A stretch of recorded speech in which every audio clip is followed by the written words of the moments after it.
Capítulo 3. Parte 8. Sofía bombardeada. Mientras Rusia seguía expulsando de su suelo a las fuerzas alemanas, Norteamérica presionaba a los pequeños países que eran presas de Alemania para que echen fuera a los nazis. Así, de la presión política se pasó a la amenaza y de allí a los hechos. El 14 de diciembre de 1943 comenzaron los bombardeos de la Fuerza Aérea estadounidense sobre Bulgaria, primero con algunas bombas de menor calibre con fines apremiantes, pero el 10 de enero de 1944, Sofía fue bombardeada durante todo un día y una noche, quedando destruida en su mayor parte por bombas de gran poder. Además, por todos lados se encontraban panfletos con palabras en inglés diciendo que si los búlgaros no echaban de su territorio a los alemanes, iban a sembrar papas en el suelo de toda Bulgaria. Ante tal apremio, el terror se adueñó del país. Muchos habitantes de Izgreb decidieron marcharse a las provincias para trabajar la tierra y poder subsistir. Otros prefirieron estar junto al maestro en Sofía. Alrededor de Izgreb podían observarse enormes cráteres producidos por las bombas, pero ni una sola cayó en el suelo de la fraternidad. Así todo, el maestro y un grupo de fieles discípulos se evacuaron en las afueras de la ciudad, pues allí la vida se tornaba insoportable. Un buen discípulo de nombre Kostov le ofreció al maestro y al grupo de discípulos que lo acompañaba una finca en Marchaevo, tranquila villa recostada sobre la falda occidental del monte Vituya.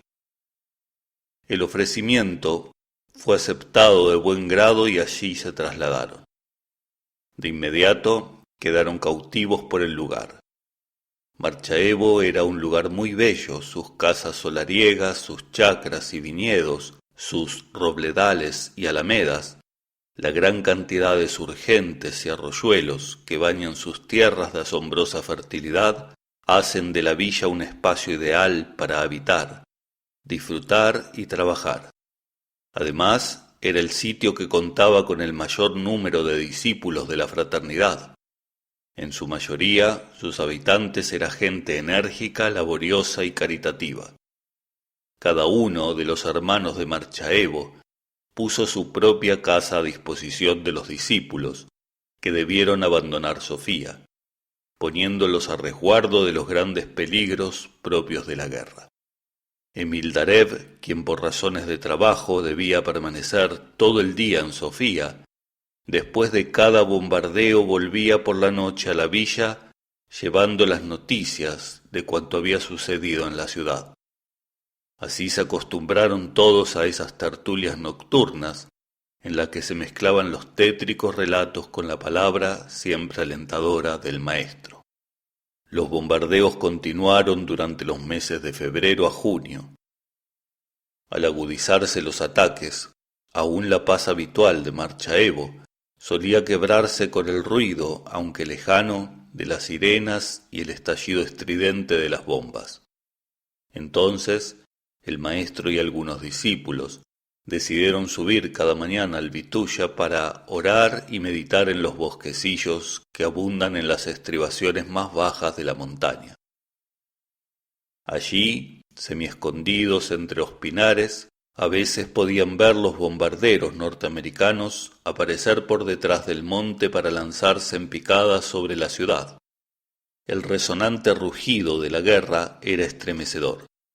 Una joven discípula de Danov, sumamente sensible, gemía continuamente al escuchar el estruendo de esa destrucción tremenda e inhumana. En una ocasión, el pavor que se adueñó de ella le hizo preguntar al maestro: ¿por qué Dios nos castiga de esta manera tan cruel? A lo que el maestro respondió: todos los sufrimientos por los que pasamos ahora son solamente para conocer a Dios, y cuando lo conozcamos aparecerá la alegría. Tanto los sufrimientos como las alegrías provienen del amor divino. Si piensas lo contrario, es porque no comprendes su amor. Si lo comprendieras, no preguntarías por qué Dios nos castiga, ni preguntarías por qué tenemos que sufrir. Una cosa se exige de nosotros, tener conciencia de que aquel que nos ama lo hace todo para nuestro bien. Al escuchar estas palabras del maestro, otros discípulos lo rodearon para escuchar sus reflexiones, las que siempre resultaban ser un bálsamo para el alma. Entonces Danov continuó: el hombre sufre porque se ha alejado de Dios y no sabe cómo volver. Así como de manera muy difícil se escalan las altas cimas, tanto más dificultosa es la escalada por los altos peldaños de la vida espiritual. Deben saber que los sufrimientos que ahora padecen no provienen de Dios, se deben a la incomprensión de los grandes principios que debieran dirigir la vida humana. Los sufrimientos demuestran que el hombre ha infringido las leyes de la naturaleza inteligente. La joven parecía tranquilizarse, pero luego preguntó: ¿entonces el sufrimiento es un castigo kármico? El sufrimiento no es precisamente un castigo, sino una enseñanza, respondió Danov. Maestro, dijo otro discípulo de Marchaevo, creo que después de esta gran catástrofe que nos ha tocado vivir, la humanidad tendrá que darse cuenta de que la guerra no es un medio eficaz para resolver los conflictos internacionales, pues ella solo nos deja grandes pérdidas materiales, así como aturde la conciencia moral humana y frena el verdadero progreso de la cultura. ¿Cómo nos repondremos de esta alienación? ¿Cuándo podremos recuperar el bien y la paz? Has de saber que el bien que anhela tu corazón llegará a su tiempo. Procura no perder este bien que ahora tienes, dijo el maestro, y luego dirigiéndose al grupo de discípulos continuó: no huyan de las situaciones difíciles, aprendan de ellas. El apóstol Pablo dijo que los sufrimientos de hoy no se pueden comparar con aquellos grandes dones que nos traen.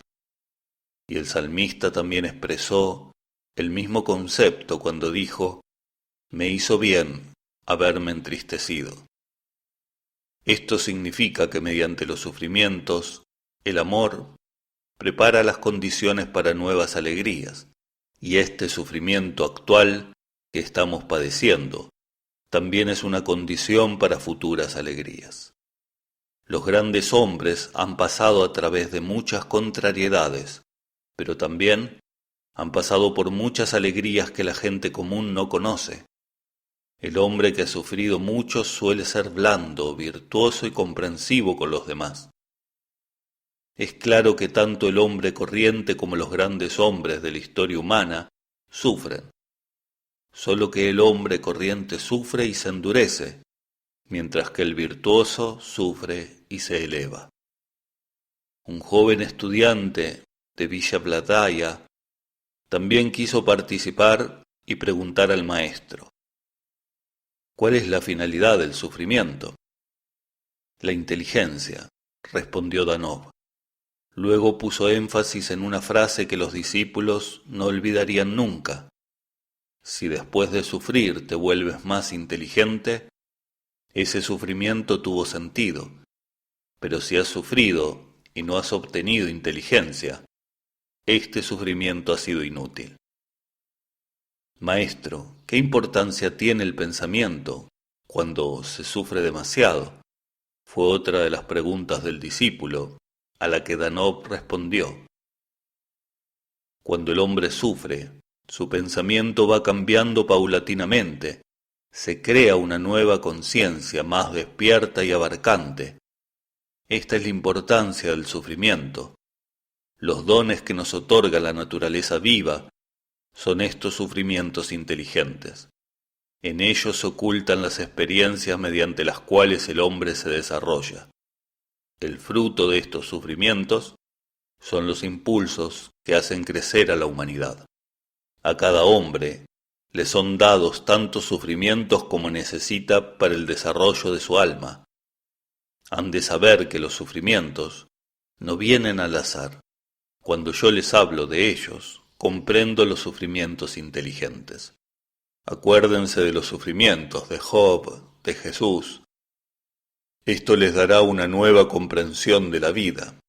Así, de experiencia en experiencia, pasarán de la tristeza más grande a la alegría más grande, hasta que finalmente llegarán a esa bienaventuranza donde todo es armonía. Así conversaban el maestro y sus discípulos, cuando otro bombardeo hirió el aire con su estridente sonoridad, dejando un eco aterrador en todo el ámbito de la montaña. Entonces la joven temerosa que había hablado anteriormente le pidió a Danov que les leyera algunas páginas de la Biblia a fin de ahuyentar, según sus propias palabras, a los malos espíritus que se solazan de la sangre y el dolor de los que sufren.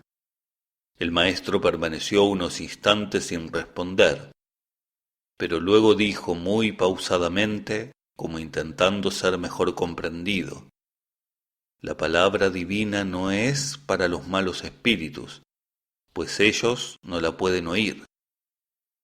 Hoy todos tienen la experiencia de tales espíritus malévolos, ya que escuchan su terrible voz en las sirenas y el estallido de las bombas. Verdaderamente, estos son los sonidos que salen del infierno.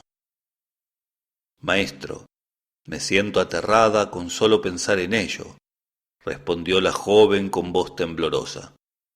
Libérense de todas las formas del miedo, especialmente del miedo a la muerte. Liberarse del miedo significa mantener en la mente aquellas poderosas ideas que sustentan el espíritu humano. Después de esta frase, el maestro tomó su violín y cantó el Salmo 91, con una música que él mismo había compuesto, y todos recuperaron la paz que infundían en el alma tanto las palabras sublimes del salmista bíblico como la inspirada composición de Peter Danov.